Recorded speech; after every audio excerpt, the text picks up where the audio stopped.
I'm Brian Baxter. I'm the founder and president of Gentleman Inc. Gentleman Inc. is a really newly formed nonprofit focusing on attacking the demand for human trafficking.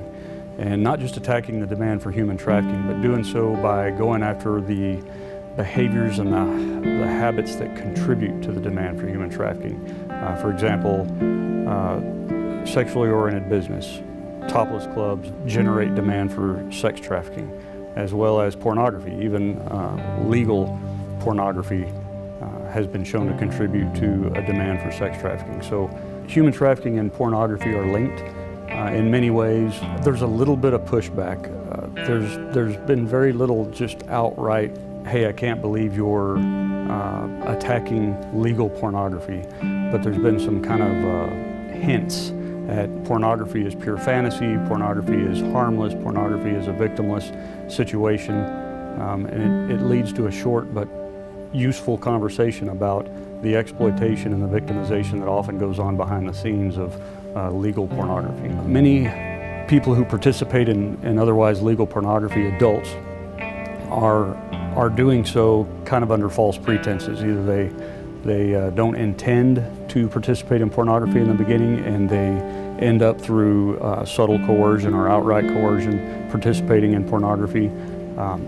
Many people are so affected emotionally by what they're doing on film to make ends meet or to get a paycheck that they turn to drugs and alcohol, further causing problems in their life, and it just causes a spiral that they continue to go down, and it makes things much worse, not much better.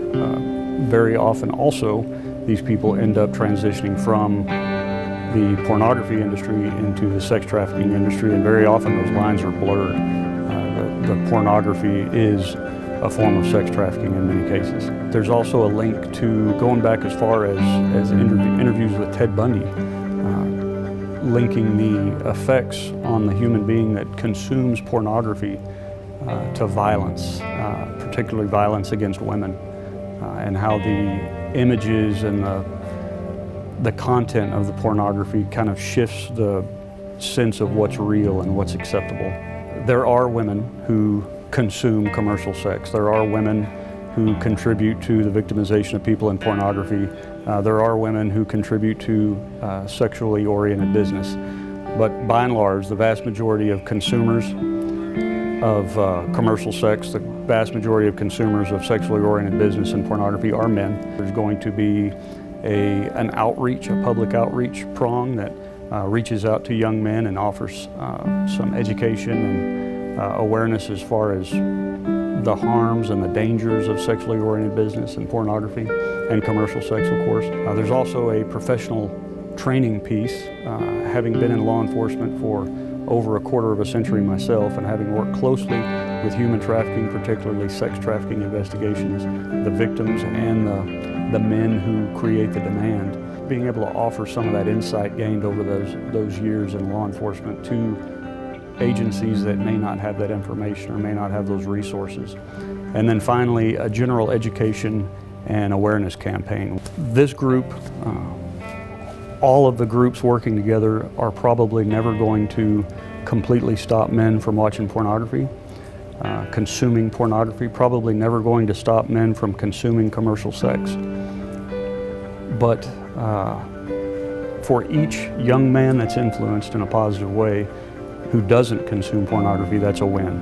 For each young man that doesn't become a consumer of commercial sex, that's a win, because that's one less victim to be consumed.